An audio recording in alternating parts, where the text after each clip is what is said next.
Set of verses today. We're coming to the end of the 10th canto. I think there's only one or two more speakers after me to finish the book. Yeah, this has been a very wonderful journey through all Krishna's pastimes. I remember some years ago when we started the 10th canto, I don't know when it was, a couple of years ago, then there was a question, should we continue reading or should we go back to Canto 1, where Prabhupada directly writes his purports? So I think I at that time I suggested let's go on with the 10th canto because this is the heart of the Bhagavatam. So I'm very glad we did. And especially these last few verses, they beautifully summarize Krishna's appearance in this world. So yeah, we'll look at those verses. जय राधा माधव कुंज विहारी गोपी जन वल्लभ गिरिवरधारी यशोदानंदन ब्रज जनरंजन यशोदानंदन ब्रज जनरंजन यमुनातीरावनचारी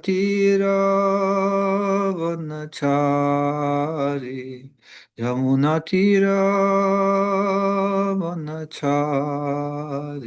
जय राधा माधव कुंज विहारी जय राधा माधव कुंज विहारी ॐ नमो भगवते वासुदेवाय ॐ नमो भगवते वासुदेवाय ॐ नमो भगवते वासुदेवाय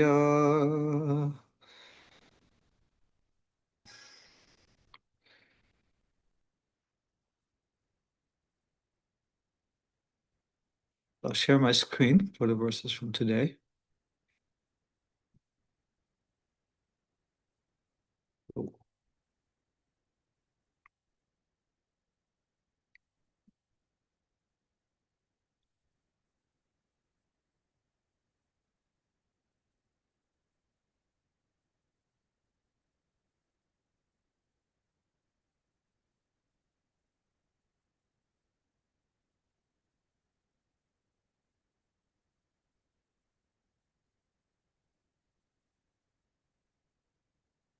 So last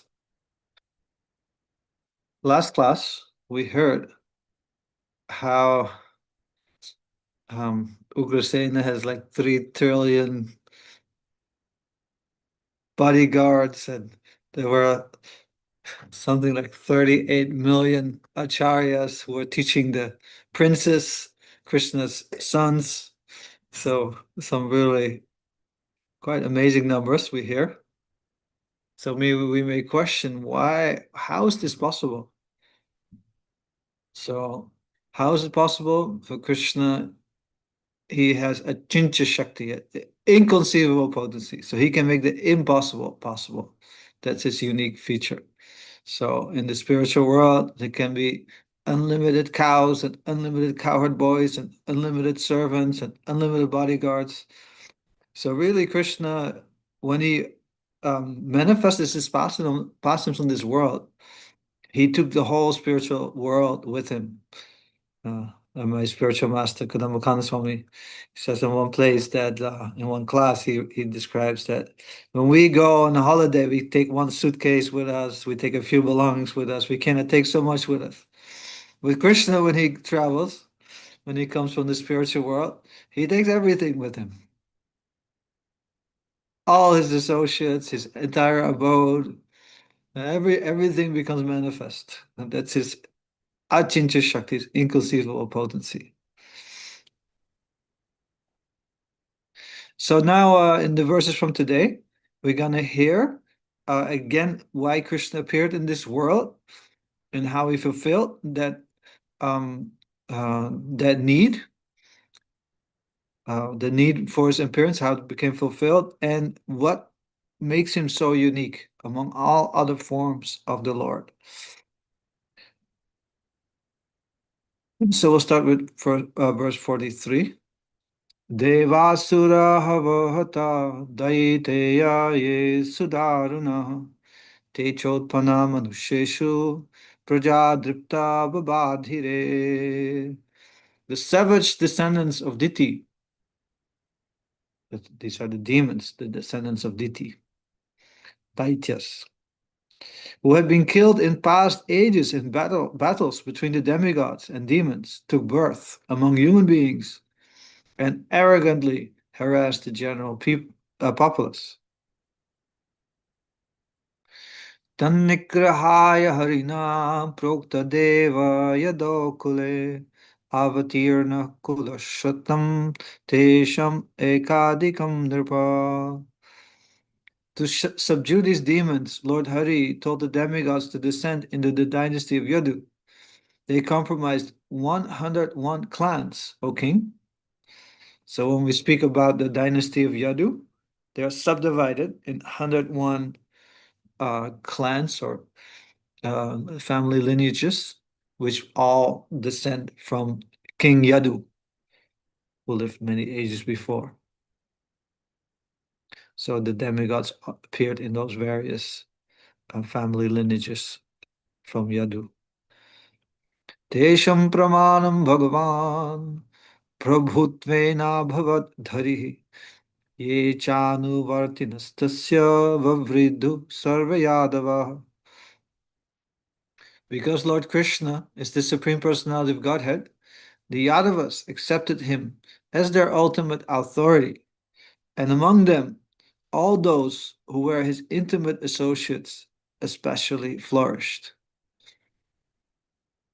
So among the Yadavas, Krishna's family members, some were demigods who incarnated, and there were also many of his eternal associates there.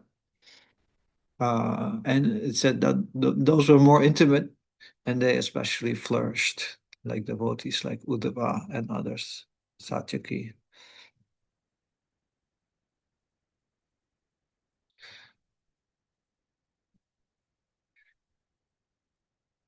Shreyasanartanalapa kreda snanadi karmasu navidu shantam atmanam Vishnaya Krishna Chetasaha.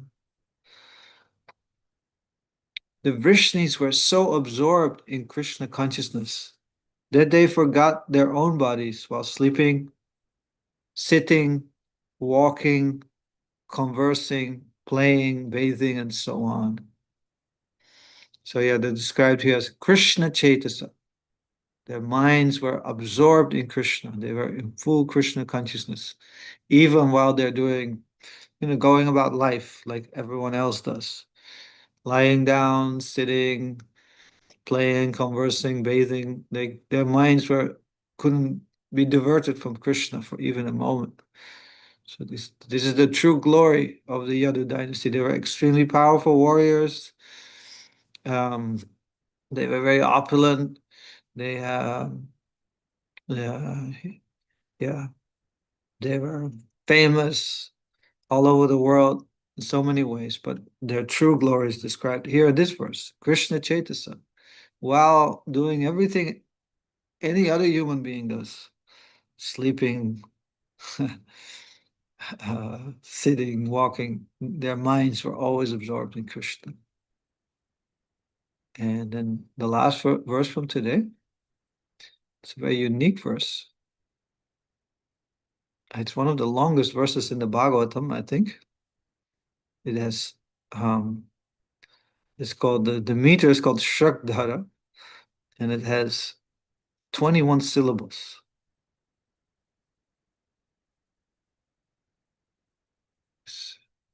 So I'll try to chant this.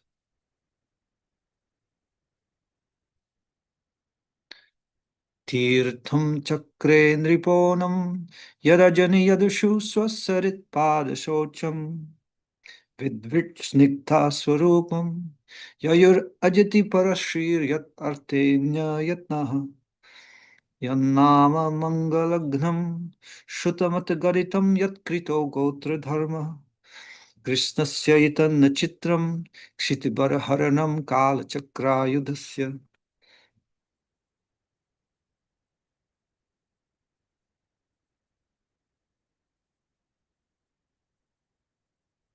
The heavenly Ganges is a holy place of pilgrimage because her waters wash Lord Krishna's feet. But when the Lord descended among the Yadus, his glories eclipsed the Ganges as a holy place. Both those who hated Krishna and those who loved him attained eternal forms like his in the spiritual world.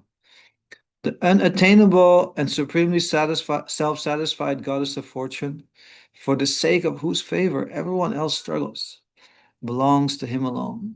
His name destroys all inauspiciousness when heard or chanted. He alone has set forth the principles of the various disciplic successions of sages. What wonder is it that he, whose personal weapon is the wheel of time, relieved the burden of the earth? Purport.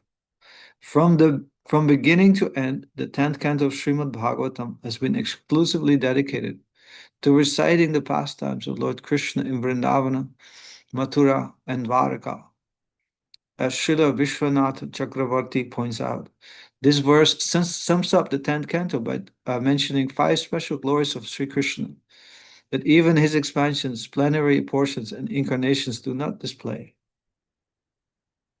First, Lord Krishna's reputation eclipsed that of the holy Ganges when he descended into the Yadu dynasty.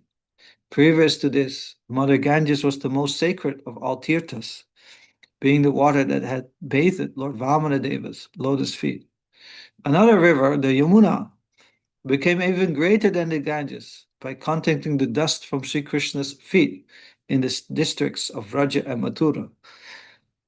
Ganga Shataguna Prayo Mathure Mama Mandale Yamuna Vishuta Devi Natra Karya Vicharana.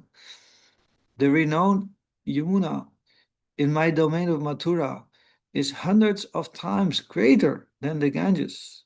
About this there can be no dispute, O goddess, from the Varaha Purana. Second, Lord Krishna gave liberation not only to his surrendered devotees, but also to those who considered themselves his enemies. Devotees like the coward girls of Raja and others attained his personal association by entering into his eternal pleasure pastimes in the spiritual world, while inimical demons killed by him attained the Sayuja Mukti of merging into his divine form. When he was present on this earth, Lord Krishna's compassion extended to his family, friends, and servants, and also to his enemies and their families, friends, and servants. Great authorities like Lord Brahma have mentioned this fact. Sadveshat iva putanapi sakula tvam eva devapita. My Lord, you have given yourself to Putana and her family members simply because she dressed herself as a devotee.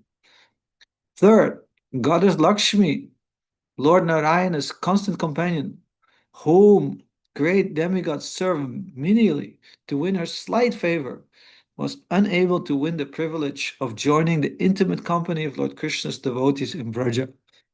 Despite her eagerness to participate in the rasa dance and other pastimes enacted by Sri Krishna, and despite the severe austerities she underwent to achieve that end, she could not transcend her natural mood of reverence. The sweetness and intimacy Lord Krishna manifested in Vrindavana constituted a unique kind of opulence found nowhere else, even in Vaikuntha. As Sri Uddhava says, Yanmarchalila, Yanmarchalila, Yanmarchalila upayikam sayoga, Maya balam darshita grihitam, grihi. Sorry, I got the meter wrong here. Anyways, we'll just Yanmarchalilopayakam sayoga maya balam darshita grihitam vismapanam swasya sasobagardhe paramparam bhushanangam. To exhibit the strength of his spiritual potency, Lord Krishna manifested a form just suitable for his human-like pastimes in the material world. This form was wonderful even for him, and was the supreme abode of the wealth of good fortune. Its limbs were so beautiful that they increased the beauty of the ornaments worn on different parts of his body. Fourth, the name Krishna is superior to the name Narayana and to those of all of Lord Krishna's other expansions. The two syllables Krish and Na combine together to destroy all inauspiciousness and illusion. When recited, the name Krishna becomes Shrutamata. That is to say, the recitation of Krishna's name totally crushes Matnati, the excellence of all other spiritual practices described in the revealed scriptures, Shruta, in the words of the Brahmanda Purana. Sahasranam punyanam triravritya tu yat palam ekavritya tu krishnasya namaikam tat prayachati. By uttering the single name of Krishna just once, one attains the same benefit as that gained by reciting Lord Vishnu's 1,000 names 3 times. Fifth, Lord Krishna solidly reinstated Dharma, the bull of religion, on his 4 legs of compassion, austerity, cleanliness, and truth. Thus, Dharma could again become Gotra, the protector of the earth. Sri Krishna also established the religious function of Govardhana Puja to honor his favorite hill, the cows and the brahmanas. He also became the hill, Gotra, himself, assuming its form to accept the coward offerings. Moreover, he cultivated the dharma, or loving nature, of Raja's divine cowherds, Gotras, whose love for him has never been equaled. These are just a few of the wonderful features of Lord Krishna's unique personality. Om Ajnanatimirandhasya Gyananjana Shalakaya Chakshurunmilitam Jena Tasmai Shri Gurave Namah. Sri Chaitanya Manobishtam Stapitam Yena Bhutale Swayam Rupa Kadamahyam Dadati Swapadantikam Vanchakalpatarubhyascha Kripa Sindhubhya Evacha Patitanam Pavanebhyo Vaishnavebhyo Namo Namah. Jai Shri Krishna Chaitanya Prabhu Nityananda Shri Advaita Gadadhara Shivasadi Gaura Bhakta Vrinda Hare Krishna Krishna Krishna Hare Hare Hare Rama Rama Rama Hare Hare Mukam Karoti Vajram Bhagam Vaiti Girim Kripatamam Shri. So the main topic of this verse is how wonderful is Krishna. As Adipurush often says, this is the topic of the whole Bhagavatam, how wonderful Krishna is. But we want to know how Krishna is so wonderful. Now, interestingly, the verse says, not chitram. This is not very wonderful for Krishna.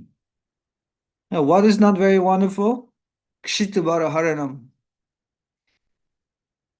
The Lord Krishna took away Haranam, the burden of the earth. What was that burden? Anyone remembers this? What was the burden described in the previous verses?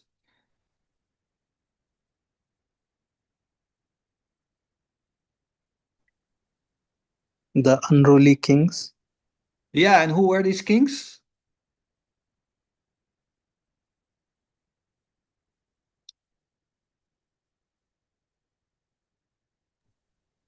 Demonic kings, but who were they? The Kauravas. No, it was described that they were described in a very particular way. Yeah, Gregory.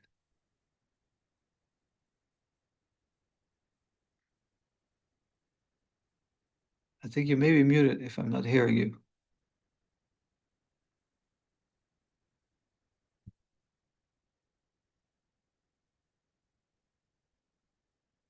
So it was described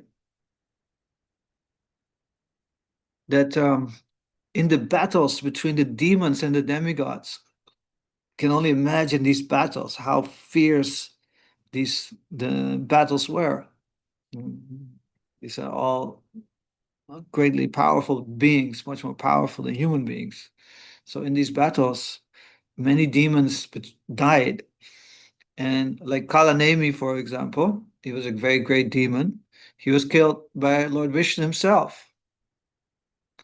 But he did not attain liberation. Hmm? That's a unique feature of Krishna, that his enemies attain liberation or even position in the spiritual world. So, but Kalanemi, killed by Vishnu, took birth as Kamsa. And many other demons killed in those battles took birth in the world as very powerful upland demons. Mhm. So, and they became a great burden. They caused great suffering to the earth itself and to its inhabitants. So much so that the earth approached Lord Brahma, begging Lord Brahma to please do something about this, to please relieve her of this burden of these demons and their great militaries who were overburdening her. So then Brahma, he went to the ocean of milk and prayed along with the demigods for Krishna's appearance, and that's how Krishna made his appearance, to relieve the earth of her burden. But in this verse, we read this is not very wonderful for Krishna. Why? Kala chakra yudasya. His weapon, the Sudarshan chakra, is the Kala chakra, is time personified. So Krishna, just by the feature of time, could immediately vanquish all those very powerful demons. So that's not so much his glory. It's also described in Chaitanya Charitamrita that to relieve the burden of the world was just an external reason for Krishna's appearance. His real reason was to exhibit his loving dealings in the form of Lord Krishna. Krishna's form is Swayam Bhagavan. He's the Supreme Personality of Godhead himself, the original form of the Lord. So he came to exhibit his most attractive, his most wonderful feature, which is exalted over all other forms of the Lord. And all other forms of the Lord, in truth, they are equal. They're all Vishnu Tattva. They're all the same.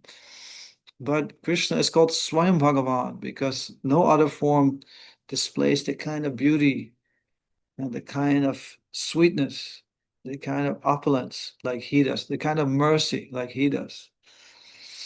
So to display that form, that's the true reason for his appearance in this world. So, so this verse summarizes Krishna's appearance in this world in great detail. And so Srila Vishwanath Chakravarti, he gives a wonderful commentary describing how this verse describes what really makes Krishna wonderful. It has unique glories which sets him apart from all other forms of the Lord. So we'll go over this very briefly in the few minutes we have. And this is really the purpose of the Bhagavatam, is that we can hear about the glories of the Lord. We can understand how wonderful Krishna is, what makes him so wonderful. And in this way, we become captivated by Krishna. We become attracted to him. And we can develop the desire to attain him, to attain our eternal relationship with him. Like Srila Prabhupada in the Bhagavad Gita, and a very famous verse, Nayat bhasyate suryo nashashanko napavagaha yat gatva nivartante tadhama paramam. So Krishna very briefly describes his own abode. It's not illuminated by sun, moon, and so on. And one who goes there never returns. So Srila Prabhupada writes in the purport, one should be captivated by this information. One should be captivated by this information on the spiritual world. So that's the purpose of the whole Bhagavatam, is to captivate us, um, to make us attracted to Lord Krishna, so that we can decide yes, that's where I want to go. I want to go back home, back to Godhead, to realize my eternal relationship with Krishna and serve him eternally. So, so some of those glories are described, which make Krishna most attractive. Tirtam chakre niponam yad ajini yadushu sasarit padasocha. So, and the greatest of all holy places, Tirtam, became the Ganga, Swasari, because it descends from the heavenly worlds, and Swasarit is a heavenly river, and Padasocham, it cleansed his lotus feet, it washed his lotus feet. Whose lotus feet? Krishna in his form of Vamanadev. And Vamana, he took a very large step, covered the entire universe, and his toe pierced the the covering of the universe, and a little bit of water flowed in there and washed his feet. It's also described that Lord Brahma washed his lotus feet. So all of that combined created the river Ganges, which is considered the most pure. And just by bathing in the Ganges, one becomes free from all sins, one becomes purified. But Krishna made Unam, as described. He made that, he diminished he eclipsed the glory of that greatest of all holy places. By how? Ajini. He took birth, Yadushu, among the Yadus. So it is described that by taking bath in the Ganges, yes, you get purified. But by hearing about the glories of Lord Krishna, like we're doing now, you immediately get purified. It's much more powerful. So Krishna's glories in this way eclipsed the Ganges. And also by taking birth among the Yadus, he played. He took birth in Mathura, and then he went to Vrindavan. What river flows there in Mathura and Vrindavan?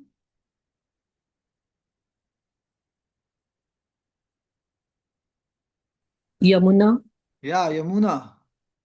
So it's described, there's a verse quoted here, the purport, which describes from the Varaha Purana, which describes the glories of Mathura and Vrindavan, that river is 1,000 times greater than the Yamuna, than the Ganga.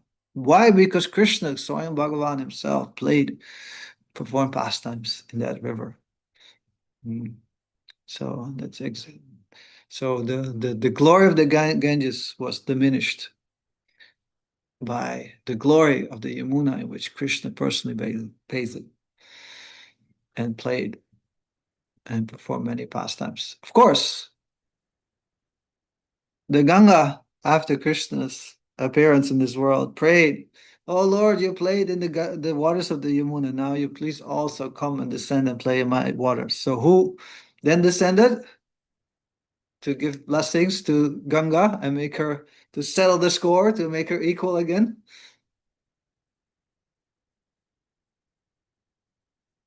Who appeared after Lord Krishna? Shiva. No, he appeared in the form of Lord Chaitanya. Krishna himself appeared in the form of Lord Chaitanya and played in the waters of the Ganges, just like he played in the Yamuna, and made her as fortunate, as blessed and as sacred as the Yamuna again. So that's a unique glory of the Lord. So he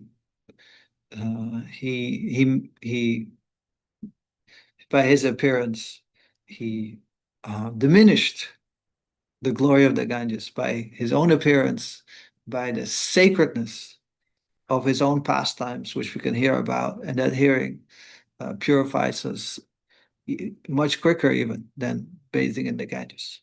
So Vitvit Snigdha Swarupam Yayur. The Vitvit, the envious, the inimical, and the Snigdha, the affectionate. Yayu, they went Swarupam, to his own form. So what does that mean? Can have several meanings.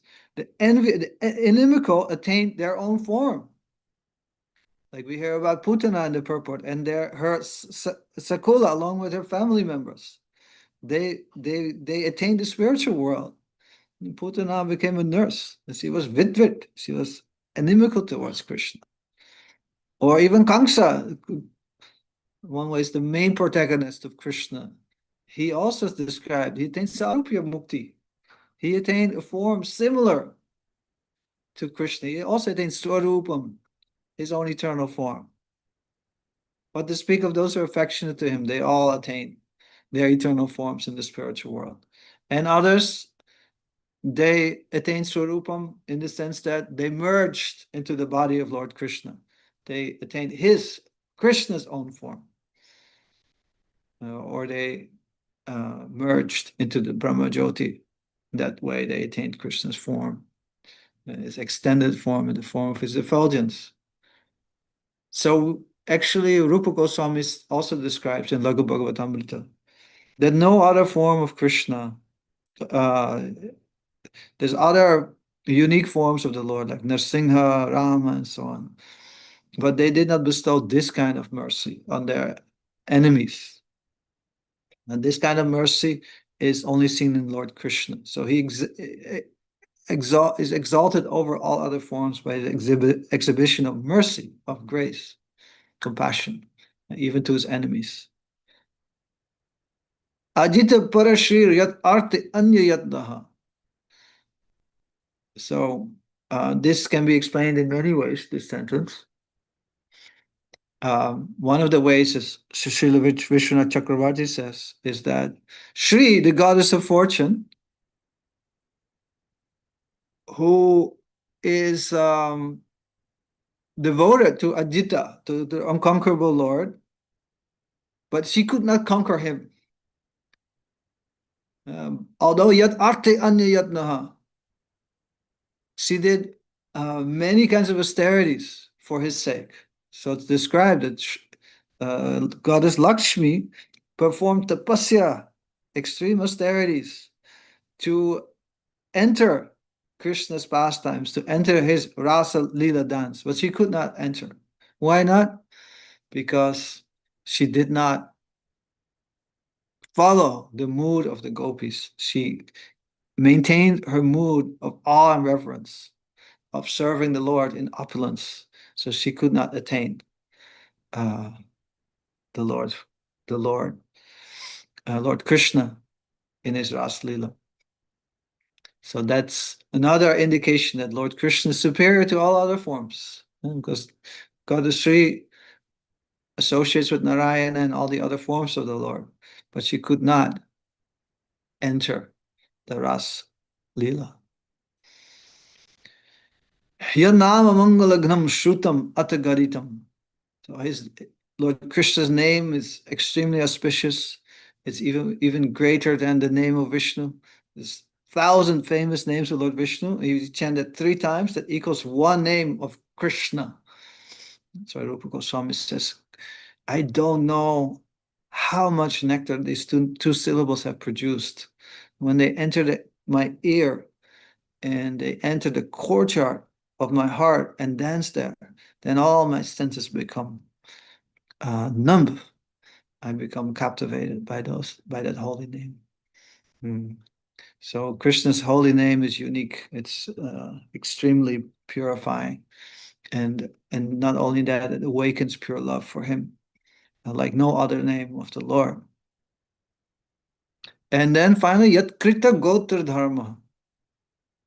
So this is also explained in various ways. So Yat Krita by Krishna was manifest.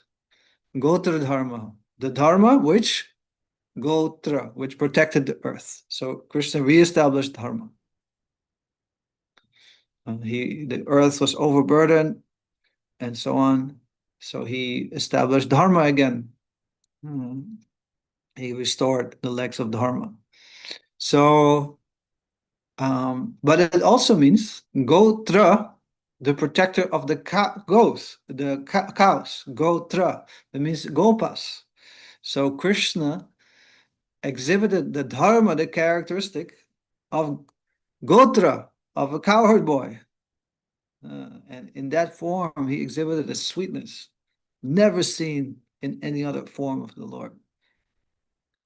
or Gotra means the other cowherd, the whole cowherd community. So what is their dharma? Their dharma is prema. Their characteristic is prema. An intimate love, a pure love, not seen in any other associate of any Hare other Krishna. Lord.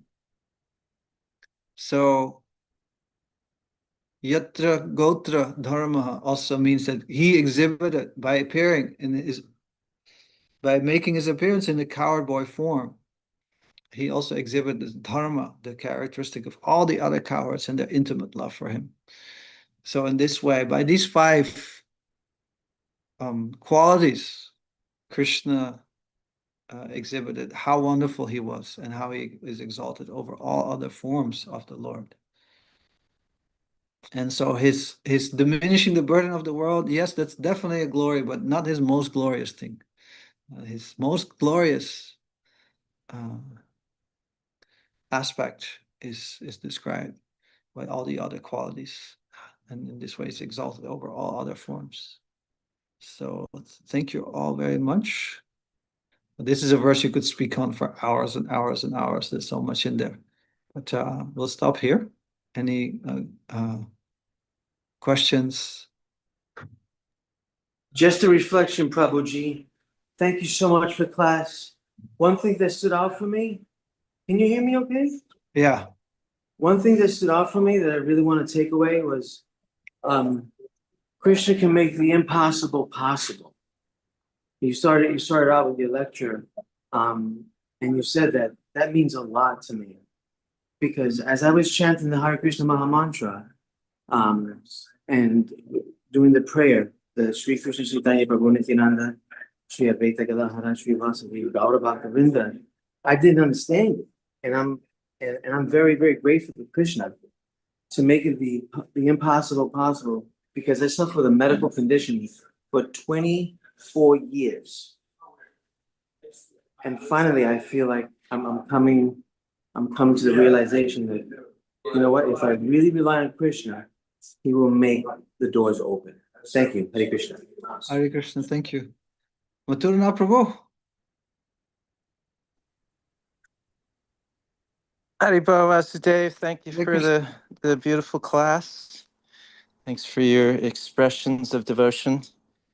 Much much gratitude. Thank you. Can you hear me okay? Yeah, I hear you well. You look frozen. Haribo, are you there? Yes. Can you hear me? Yes, I can hear you. So nice to be with you, being in your kata this morning. Just reflecting on, we hear how Krishna's comes in the form of Krishna and it's a previous age, and the demons and the devotees are in different bodies, and we're hearing how Krishna's coming and he's saving the devotees, and he's even saving those who have some desire in some way to be close to him or some way connect with him. There's some connection. But in this age, we have the demon and the devotee in the same body. And I think sometimes we can think, well, Krishna's just going to save me. I'm being a devotee. Krishna's just going to come and grab me and take me. But Srila Prabhupada, he says we have to fly our own airplane, in the sense of dealing, the demons are in the same body right now. So what is the distinction of how much we take part in dealing with these demons and how much we rely on Krishna with dealing with these inner demons? Well, it's described, as far as I recall, by Bhaktivinoda Thakur, who describes all these demons as different anarthas, different unwanted qualities we have in our hearts, different demons we have in our hearts. He describes all of them. And he says that those killed by Balarama, we have more, let's say, ability to deal with them ourselves. But those killed with Krishna, we can actually not conquer by ourselves. That's why we need to take shelter of Krishna to kill those unwanted things, which is the vast majority of all the demons. So really, when it comes to anartha nivritti, destroying the unwanted qualities in our hearts, there's only so much we can do. And the main thing we can do is really take shelter of Lord Krishna to take care of these unwanted qualities, because for him it's very easy. And for us it is impossible. So that's why it's described here that Krishna's name, let me just look at the verse quickly, is Yannam Amangalagnam. His name, Amangalagnam, destroys everything amangala. Everything what is inauspicious is destroyed by his name. Krishna and his name is none different. And Krishna appears in the form of his name. Krishna is not in his name. Sometimes we say Krishna is in his holy name. Prabhupada corrected Tama Krishna Goswami once. No, where is Krishna in his name? He asked. He was giving a class, Prabhupada was listening. He asked, he challenged, where is Krishna in his name? He's not in his name. He is the name. So Krishna's name is so powerful that all inauspiciousness in the heart is destroyed. We just have to be a little patient. I was thinking as well, yeah, thank you for that. I was thinking as well, we have to have a lot of desire for Krishna to help us. And the other thing I was thinking too, as you're speaking, just reflection is, as we're seeing the anarthas, to be authentic about them, to reveal them, to share them with, with Krishna, and even close associates, devotees who we feel safe, we can open up and share our hearts. And this humility invites Krishna in. Especially Lord Chaitanya, he loves when his devotees are very humble. Yes, fully agree with you. Yeah. Yeah, Krishna exhibits. Krishna exhibits. He manifests himself according to how we approach him. So if we want him to manifest in our heart, if we want to get rid of the unwanted things in our heart, then Krishna will surely help us. He will surely manifest himself. So yes, he reciprocates with our desire, with how we approach him. And at the same time, even if his name chanted neglectfully or jokingly, or still it is so powerful. It is still giving so many blessings, like we see in the story of Ajamila. So we should never underestimate the power of Krishna's holy name and become too absorbed in our anarthas. Oh, I have this, I have that, and we start to just lament and become depressed about all the bad qualities we have, and we analyze them, and we analyze them, and we analyze them more, and we get absorbed in this whole kind of psychoanalysis of our anarthas. And of course, we have to be introspective. We have to see what's there. Krishna also shows what's there in the course of our devotional service, and it's also revealed by him what we have to let go of. So we should be introspective and look at that. So when he shows it, we can really pray to him, please, Krishna. But we should also not get too absorbed in our own anarthas. Krishna consciousness is not anartha nivritti. It's not just it's becoming attracted to Krishna, to take shelter of Krishna, to serve Krishna. And with faith that, oh yes, I have all these unwanted qualities, but Krishna is so merciful, so powerful, he will save me from all of them eventually. It may take some time. Thank you, Prabhu. Thank you, Vasudev Prabhu. And how does one develop desire to have the proper desire? How does one desire the right things? I would like to answer that question, but I think the I just heard the conch shell. Okay. Thank you, Vasudev Prabhu. Darshan time. Dear devotees, turn on your cameras if you can.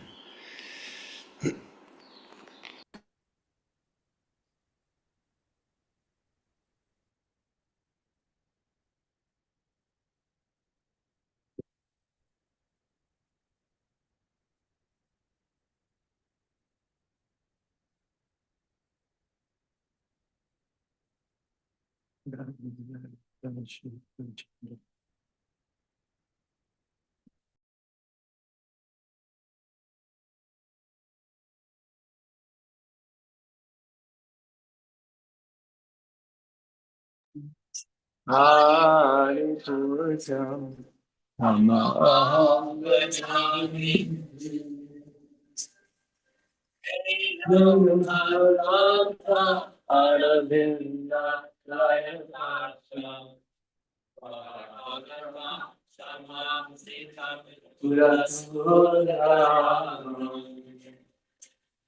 Ananda Kamaniya Visesastoma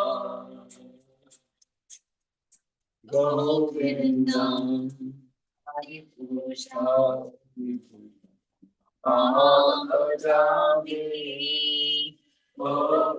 Govindam Adipusha Tamaham Bhajami Govindam Adipusha Tamaham Bhajami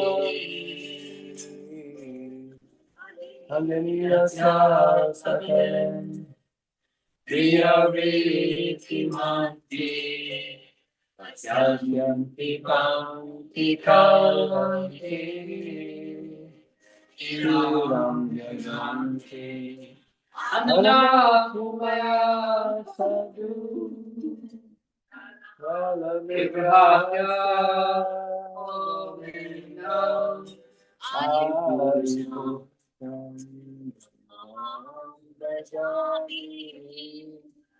Govindam Adipusha Tamam Bhajami Govindam Adipusham Tamam Bhajami Govindam Adipusham Tamam Bhajami Govindam.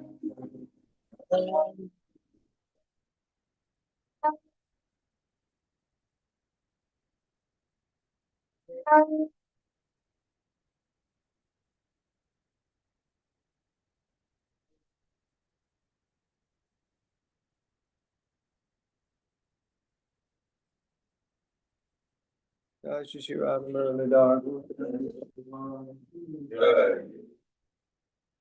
Lotus feet our spiritual master, and the only way I can attain the devotional service. I bow down to his lotus feet with great honor. By his grace, one can cross the ocean which is the suffering and attain the mercy of Krishna.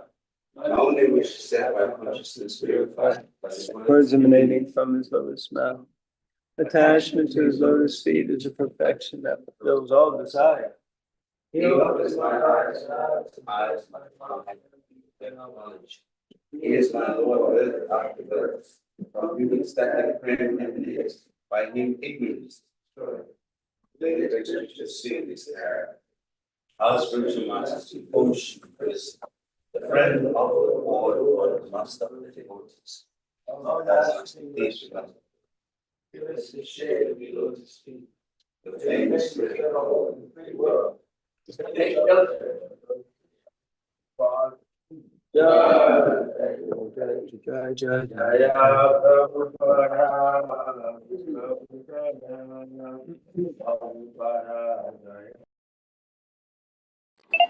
Hare Krishna. Vasudev Prabhu, thank you very much again. Do you have a few minutes to stay over time? Sure, sure. Thank you. So, Anupam Prabhu has his hand up.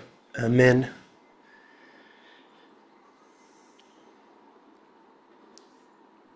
Hare Krishna, please accept my obeisances. Hare Nice Krishna. to see you, bro. Nice to see you.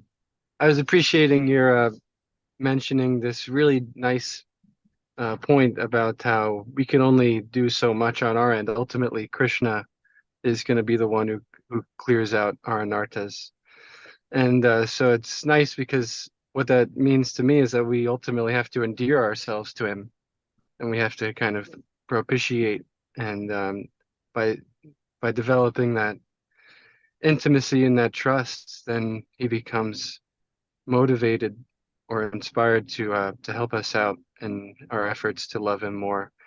And this one time I was in Govardhan at those readings with Vaisheshika Prabhu, and Navina Nirada Prabhu was there too. And he asked Vaisheshika Prabhu, how do I get rid of this tendency to think badly of others, to be like overly critical of others? And, there's so many different ways you could answer that question, obviously. But he just said 3 words to him. He said, chant heavy rounds, chant heavy rounds. And that was it. And that was really inspiring for me. And I thought it went in nicely with what you were saying about it's up to Krishna ultimately. If we convince him that we really want to love him, then he'll do the rest. Yeah. Yeah. Yeah, that's the one anartha we have to be very careful of, to be critical. I'm very critical myself. It's an anartha I struggle with, but that's the one thing which makes us lose Krishna's mercy when we criticize devotees. Otherwise, Krishna is very kind. He's very merciful to and very understanding of our struggles and extremely appreciative of any little service we do. Now, Prabhupada writes that in the Krishna book that Krishna is called Achyuta. Achyuta means infallible. But he explains the word there that Krishna never fails. He never fails to notice even the slightest service rendered by his devotee. So when Draupadi raised her arms and shouted, "Hey Krishna, hey Govinda," Krishna felt so indebted to her. Prabhupada writes this in Nectar of Devotion. Felt so indebted to her that he couldn't think how he could repay her for that, and he felt this debt is continuously increasing in his heart. So Krishna is an amazing. He's not. We have sometimes this kind of Abrahamic idea of God, of like someone very harsh and very difficult to approach, and but Krishna is not at all like that. He's very kind and very merciful and very grateful for everything we do. So, and especially we try to serve his mission, we try to serve as pure devotees, our spiritual masters, then we come very close to his heart. But it may take some time before that mercy fully manifests. We are very impatient. We want that mercy to manifest immediately. Oh, Krishna, I have all these anarthas here, like, liberate me now. But it's not like that. Krishna has his own sweet time. So that's why we should have this faith from the Shastra, what Krishna is like, and then also have patience. Yeah, it may take some time. And there's certain things I know I need to give up, and I may not be able to give it up yet. I'm still too weak. Even that, we can understand. Well, ultimately, Krishna's mercy will prevail. So like that, we should be very positive, very enthusiastic, very we should never become morose or discouraged. And how do we develop this kind of mentality? Well, I can only say from my own experience, just seeing my own associating with my own spiritual master, His Holiness Kadambakanda Swami, and he would emphasize this again and again and again and again and again. Like Krishna's mercy is, and especially Lord Chaitanya's mercy, we don't even know. We have no clue yet, actually, how powerful that mercy is. And just seeing his own conviction, his own like, and we see this with many other sadhus as well. I'm just mentioning one. There's so many of these kind of sadhus who are just so positive, so happy, so enthusiastic because they experience a drop of that mercy. And they know how powerful it is. And they see everyone, he has this mercy all around us. You just have to grab it.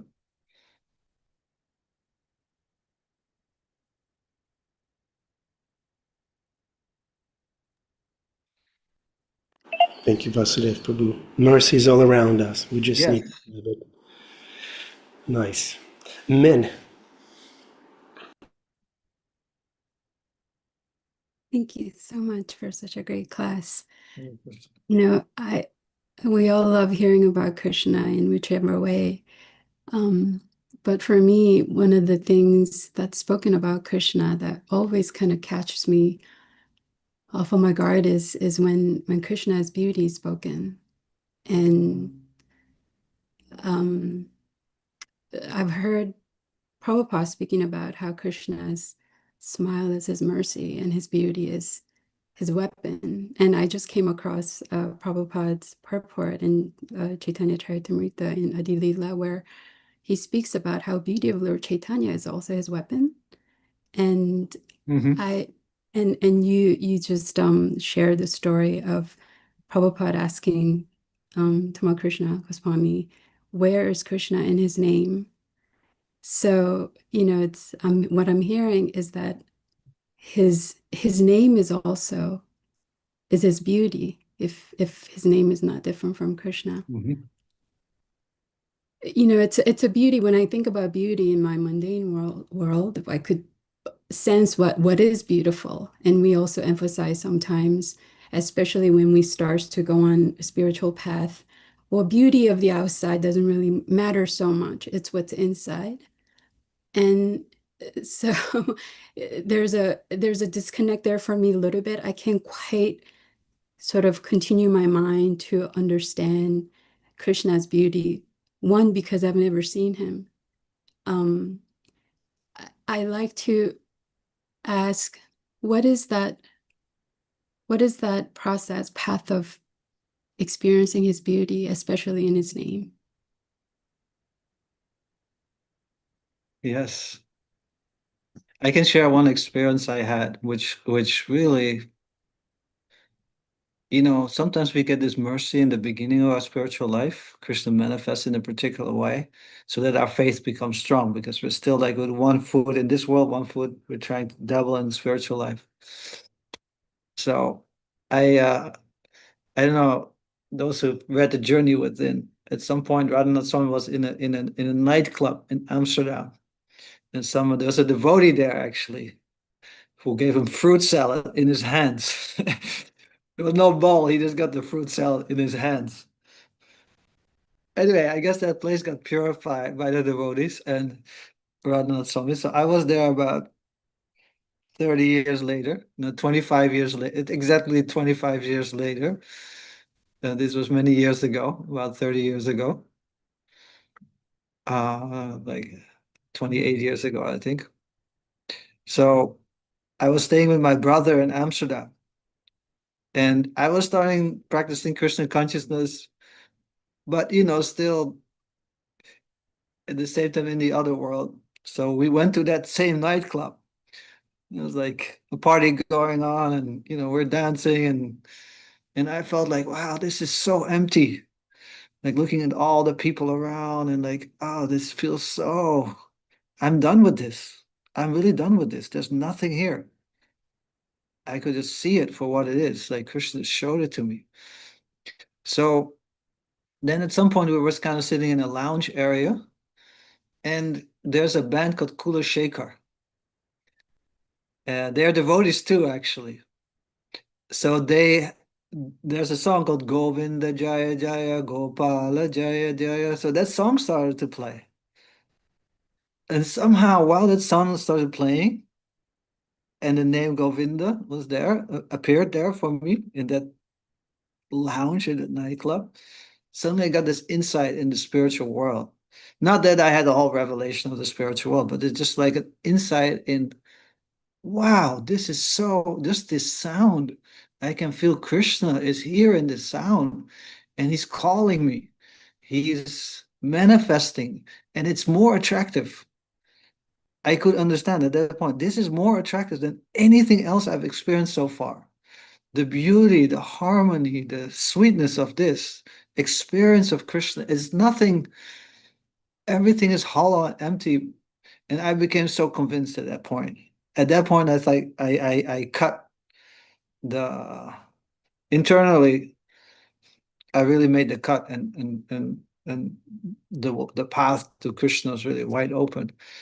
So, um, so yes, the beauty of Krishna was manifest uh, in the form of his holy name, not in the holy name, in the form of his holy name. His holy name manifested that beauty. And if we So read, this club in Amsterdam now is a pilgrimage site. Is that so I can claim that as a pilgrimage site when I go to Amsterdam, Amsterdam, right? I mean, come on. yeah, beautiful, definitely, definitely. Just don't get. It's like New York is also a pilgrimage site. Just don't I get. mean, how close is a ripping kirtan to a rave, right? I mean, we're doing the same things. Our arms are in the air and we're feeling the mridungas and we're jumping up and down and we're all together in it. That's what's pretty wild, you know. It's the everything that we want in this world, which feels empty, is actually waiting for us. We actually don't have to give up anything. Mm. It's actually very joyful when we realize we don't have to give up anything but our misaligned view. Um, uh, Thank you, Prabhu, for that pastime. I will remember that, and I'll try to next time I see Radnaj. I'll ask him about this pilgrimage site and if it would be okay if I went there uh, Yes, and yeah, it's danced definitely up a and sacred down. place. Yeah, it's interesting actually on the like those places in which Krishna reveals himself to us. They're actually very sacred to us. Like I remember, for example, my parents. I still visit them. It's the same. I can stay in the same room where I grew up. And in that room, I read my first book, and Krishna really revealed himself to me in the form of Srimad Bhagavatam. But that's still such a sacred place to me because it's there where Krishna revealed himself to me. So yeah. That's why it said here that Krishna made even the most sacred place, he diminished that sacred place by appearing, by taking birth among the Yadus. Because he exhibits such glories that when you hear about those glories, you become so purified, you become so attracted, you make so much advancement very quickly. So that's also been my experience just by reading the glories of Krishna from Srimad Bhagavatam. It's such a sacred abode, those glories, that when you bathe in that, your life changes tremendously very quickly. And all those experiences of the holy name of Srimad Bhagavatam, we can have them again and again and again. And sometimes we don't. Sometimes Krishna does not manifest. Sometimes he plays hard to catch. But we just keep on doing those things, and we do get more and more of these revelations and experiences, and these carry our faith. We need what's called knowledge that also makes us strong and determined in our spiritual life, hearing from the Shastra. And we also need what's called anubhava or vijnana, experience, because that really builds our faith. So I yeah, was going to say, Prabhu, I'm sorry to interrupt, but I just wanted to pull back in what William said and what Maturanath said and what you said about the Krishna doing the impossible. And William mentioned that, as in you take Maturanath saying, how do we work through these anarthas? Are we supposed to wrestle with these demons ourselves, or do we just simply step back and ask Krishna to get in the ring for us? And what's really important is to enjoy the fight to by virtue of seeing Krishna at work in our lives. And one thing that is always, as you said just now, experience. It's so important to experience Krishna in action in our own lives, and uh, that's the whole possibility in the impossible. Does God, who is so powerful that his toes goes through the covering of the universe, does he have time and care enough and love enough of me, this dust speck in the universe, to actually involve himself in my purification? And the answer is, if you chant his name, or if you pray and wait.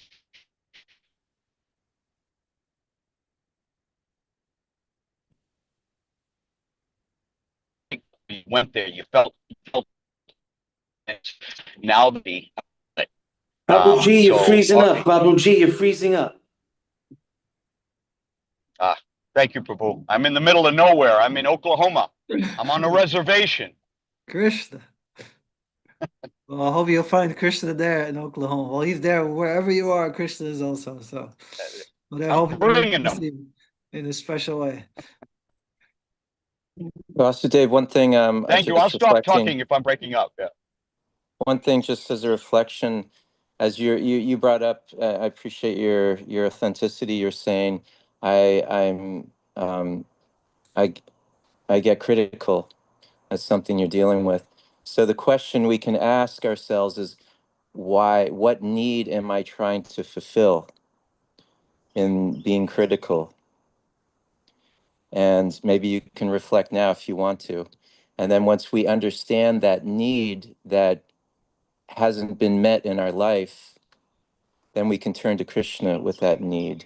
And we can also be there for ourselves in that need as well. That part of ourself that didn't receive what it needed, usually when we're a child.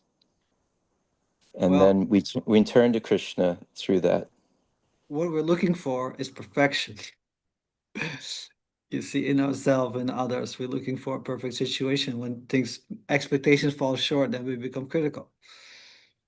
But Well, so what need are you trying to fulfill we're in yourself? looking for perfection, Yeah. looking for a perfect situation. We're looking for perfection in other people, and it's not there. Sounds like you're trying to be perfect. Of course, There's, of course. yes. And it's also not there. So that's the trick. That's you're trying to. And this is where so many of our anarthas come from. We're trying to look for something in the wrong place. Lust. You're driven by desire to enjoy, to feel a sense of completeness because we feel incomplete. We have a hole in our heart and we want to fulfill that. So, but we were looking for it in the wrong place. So that is Yeah. we, and that's doesn't just come from, the may be somewhat immediately related to our childhood, but it's really our condition in the material world.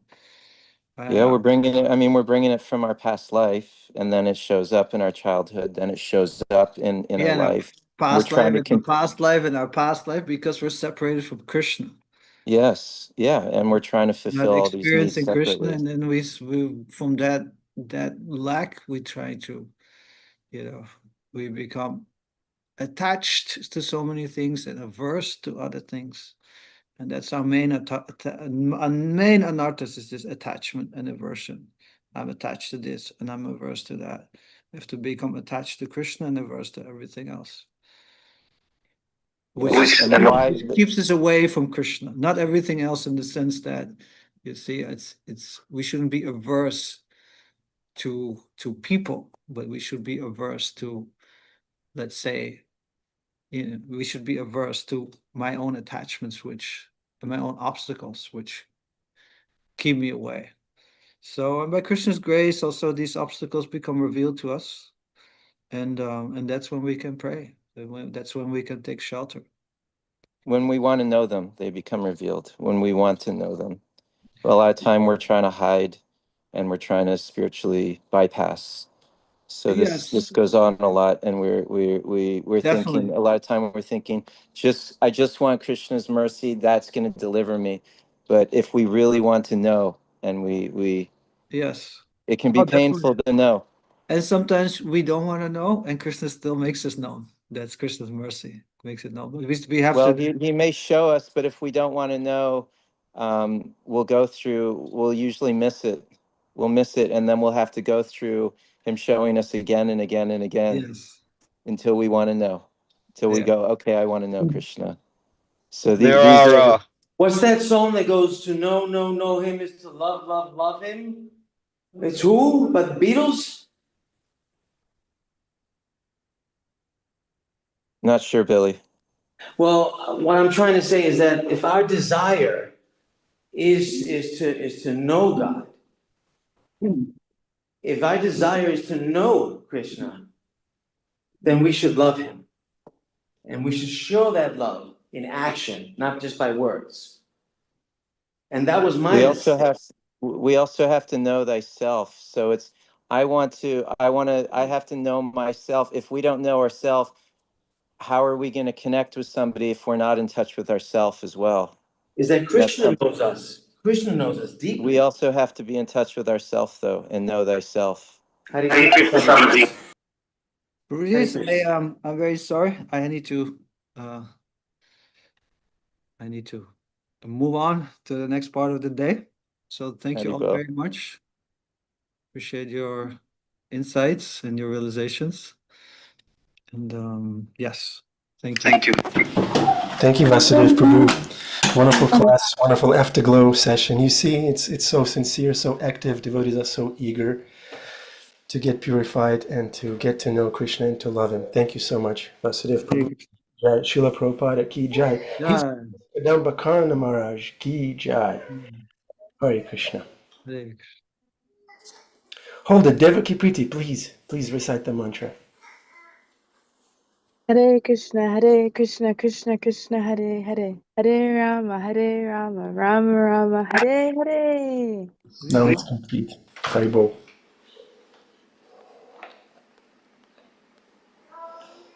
So, is it childhood trauma shaped form? I mean, childhood trauma shaped hole in our heart, or Krishna shaped hole in our heart? What is it? Adipurusha Prabhu, can you look down and see what kind of hole you have in your heart? No, I don't have a heart. Reading Bhagavatam last night, and Srila Prabhupada tells us, this is an amazing class today about purification and experiencing love and grappling with anarthas and what's the problem and what's the solution. But just sharing something we heard from Srila Prabhupada, we're praying to him what to share, what scripture says, what Guru says. And he said that, I'll try to paraphrase it, that the goal is to please Krishna. And if we please Krishna, everything else is accomplished. Not that we have to pick ourselves up by our own bootstraps or anything. We just concentrate on pleasing Krishna. And he said, it's not that we're trying to attain Krishna consciousness and be Krishna conscious, but we focus on giving Krishna consciousness. And that pleases Krishna. No one is more dear to me than one who gives this to another diverse. So when we concentrate on giving Krishna consciousness to others, just like when you water the root of the tree, everything else is accomplished. So anyway, just sharing something Srila Prabhupada said. So let's try to give Krishna. Thank you. Thank you, Adipurusha Prabhu. Let's treat everyone in our life in such a way that they know that Krishna loves them. And when we have some trauma, I remember Ganesham Prabhu told me, yeah, that trauma that you're experiencing may be coming from 40 lifetimes ago. It was so long ago, it's not even yours. Just move on, Ganesham said. 40 lifetimes ago, and you're still digging into it. Come on. Okay. All right. Hare Krishna.